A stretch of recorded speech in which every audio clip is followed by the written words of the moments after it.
21 kabanata. Pinagmasdan ni Jesus ang mayayamang naguhulog ng mga handog sa kahong lalagyan ng mga ito sa templo. Nakita rin niya ang isang mahirap na biyudang naghulog ng 2 kusing. Sinabi niya sa mga alagad, "Ang inihandog ng dukhang babaeng yon ay higit sa inihandog nilang lahat, sapagkat ang inilagay nila ay bahagi lamang ng labis na sa kanila. Ngunit ang ibinigay ng biyuda ay ang buo niyang kabuhayan." May ilang tao namang nag-uusap tungkol sa templo. Pinag-uusapan nila ang naglalakihan at magagandang batong ginamit dito at ang mga palamuting inihandog ng mga tao. Kaya't sinabi sa kanila ni Jesus, "Darating ang panahon na ang lahat ng nakikita ninyong yan ay iguguho at walang maiiwang magkapatong na mga bato."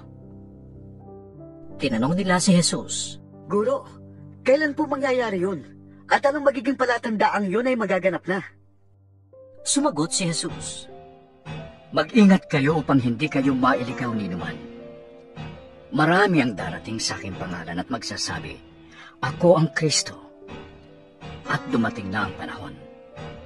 Huwag kayong susunod sa kanila. Huwag kayong mababagabag kung makabalita man kayo ng mga digmaan at mga himagsikan.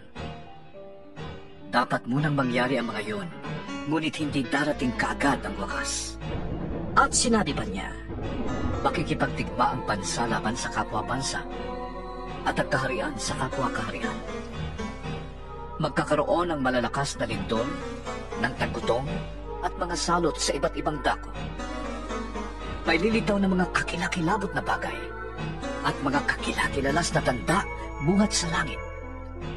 Ngunit bago mangyari ang lahat na ito, kayo'y huhulihin at uusikin. Kayo'y lilitisin sa mga sinagoga at ipabibilanggo. At dahil sa pagsunod ninyo sa akin, isasakdal kayo sa harap ng mga hari at mga gobernador.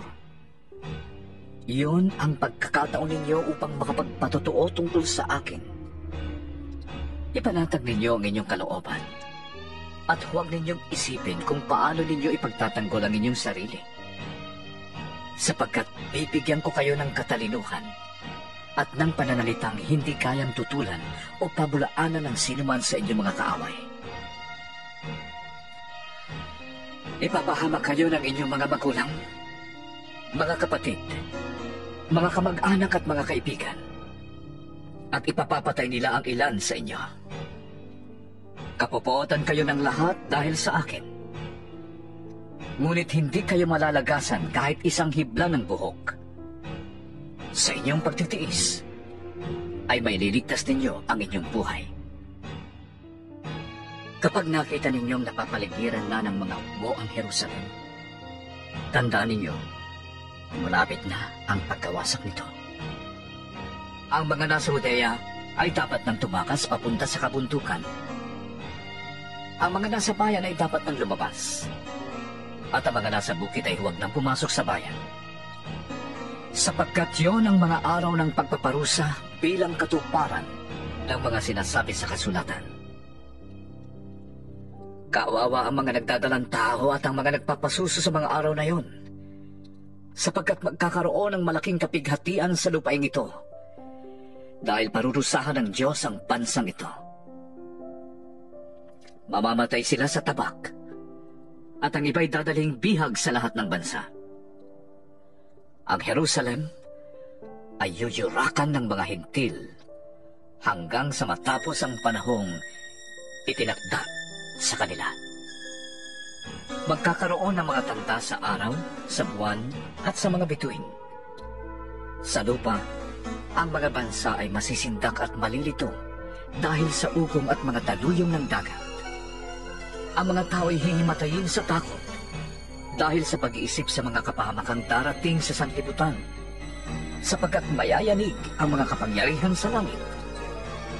Sa panahon yon, makikita nila ang anak ng taong dumarating na nasa alapaap at may kapangyarihan at dakilang karangalan. Kapag nagsimula ng mangyari ang mga ito, magalak kayo, sapagkat malapit na ang inyong katubusan. At sinabi sa kanila ni Jesus ang isang talinghaga. Tingnan ninyo ang puno ng igos at iba pang punong kahoy. Kapag nagkakadahon na ito, alam ninyo malapit na ang tag-araw. Gayon din naman, kapag nakita ninyong nangyayari na ang mga sinabi ko, malalaman ninyong malapit na ang paghahari ng Diyos. Tandaan ninyo, magaganap ang lahat ng ito bago mamatay ang lahat ng taong nabubuhay sa ngayon. Mawawala ang langit at ang lupa, ngunit hindi ang aking mga salita. Ang katakawan, paglalasing at kapalisahan sa buhay na ito ay alisin ninyo sa inyong isip. Mag-ingat kayo at baka bigla kayong abutan ng araw na yon at tulad ng bitag, sapagkat darating ang araw na yon sa lahat ng tao. Kaya't maging handa kayo sa lahat ng oras. Lagi ninyong italangin na magkaroon kayo ng lakas upang makaligtas sa lahat ng mangyayaring ito at makaharap kayo sa anak ng tao. Araw-araw, si Jesus ay nagtuturo sa templo. Kung gabi na may umaalis siya at nagpapalipas ng magdamag sa bundok ng mga olibo, maaga pa'y pumupunta na sa templo ang mga tao upang makinig sa kanya. 22 kabanata. Nalalapit na ang pista ng tinapay na walang pampaalsa na tinatawag ding pista ng Paskwa. Ang mga punong pari ng mga Hudyo at mga tagapagturo ng kautusan ay naghahanap ng paraan upang mapatay nila si Jesus. Ngunit nag-iingat sila dahil natatakot sila sa mga tao. Noon na may pumasok si Satanas kay Judas na tinatawag na Iscariote, isa sa 12. Kaya't nakipagkita siya sa mga punong pari at sa mga pinuno ng bantay sa templo upang pag-usapan kung paano niya may pagkakanulo si Jesus sa kanila. Natuwa sila at nangakong bibigyan si Judas ng salapi. Sumang-ayon siya at mula nooy humanap na siya ng pagkakataong may pagkanulo si Jesus nang hindi namamalayan ng mga tao. Sumapit ang pista ng tinapay na walang pampaalsa na siya namang araw ng pagpatay ng kordero para sa pista ng Paskwa. Inutusan ni Jesus sina Pedro at Juan. Lumakad na kayo at ihanda ninyo ang ating hapunang Pampaskwa. Saan po ninyo ibig na maganda kami? Tanong nila. Sumagot siya. Pumunta kayo sa lunsod. May masasalubong kayong lalaki na may dalang isang bangang tubig. Sundan ninyo siya sa bahay na kanyang papasukan. Sabihin ninyo sa may-ari ng bahay, ipinapatanong po ng guro kung saang silid siya maaaring kumain ng hapunang Pampaskwa na kasalo ang kanyang mga alagad. Ituturo niya sa inyo ang isang malaking silid sa itaas na may nakahanda ng kagamitan. Doon kayo maghanda. Lumakad sila at natagpuan nga nila ang lahat ayon sa sinabi ni Jesus. At inihanda nila ang hapunang Pampaskwa. Nang sumapit na ang oras, dumulog si Jesus sa hapag kasama ang kanyang mga apostol. Sinabi niya sa kanila, Malaon ko nang inaasam-asam na makasalo kayo sa hapunang Pampaskwa bago ako maghirap. Sinasabi ko sa inyo, hindi na ako muling kakain ito hanggang sa ito'y maging ganap sa kaharian ng Diyos. Dumampot siya ng isang kopa at matapos magpasalamat sa Diyos, ay ibinigay yon sa kanila at nagsabi, Kunin ninyo ito at paghati-hatian. Sinasabi ko sa inyo, mula ngayon hindi na ako iinom nitong katas ng ubas hanggat hindi sumasapit ang kaharian ng Diyos. Dumampot din siya ng tinapay at matapos magpasalamat sa Diyos ay kanyang pinaghati-hati yon at ibinigay sa kanila. Sabi niya, Ito ang aking katawan na inihahandog para sa inyo. Gawin ninyo ito bilang pag-alaala sa akin. Gayon din naman, dinampot niya ang kopa pagkatapos maghapunan at sinabi, Ang kopang ito ay ang bagong kasunduan sa pamamagitan ng aking dugong mabubuhos alang-alang sa inyo. Ngunit kasalo ko rito ang magtataksil sa akin. Papanaw ang anak ng tao ayon sa itinakda ng Diyos. Ngunit kakilakilabot ang sasapitin ng taong magtataksil sa kanya. At sila'y nagtanungan kung sino sa kanila ang gagawa ng ganon. Nagtatalo-talo pa ang mga alagad kung sino sa kanila ang kikilalaning pinakadakila. Kaya't sinabi ni Jesus sa kanila, Ang mga hari sa mundong ito'y pinapanginoon ang kanilang nasasakupan, at gusto ng mga may kapangyarihan na tawagin silang mga tagatangkilik ng bayan. Ngunit hindi ganoon ang dapat mangyari sa inyo. Sa halip, ang pinakadakila ang dapat lumagay na pinakamababa, at ang namumuno ay maging tagapaglingkod. Sino ba ang higit na nakakataas? Ang nakadulog sa hapag o ang naglilingkod? Hindi ba ang nakadulog sa hapag? Ngunit ako'y kasama ninyo bilang isang naglilingkod. Kayo ang nanatiling kasama ko sa mga pagsubok sa akin. Kung paano ang Ama ay naglaan ng kaharian para sa akin, gayon din naman, maglalaan ako ng lugar para sa inyo. Kayo'y kakain at iinom na kasalo ko sa aking kaharian, at kayo'y uupo sa mga trono at mamumuno sa 12 angkan ng Israel. Simon, Simon, ipinahintulot kay Satanas na paraanin kayo sa pagsubok, kung paanong ihinihiwalay ng magsasaka ang trigo sa iba. Subalit idinalangin kita upang huwag manghina ang iyong pananampalataya. At kapag nagbalik loob ka na, patatagin mo ang iyong mga kapatid.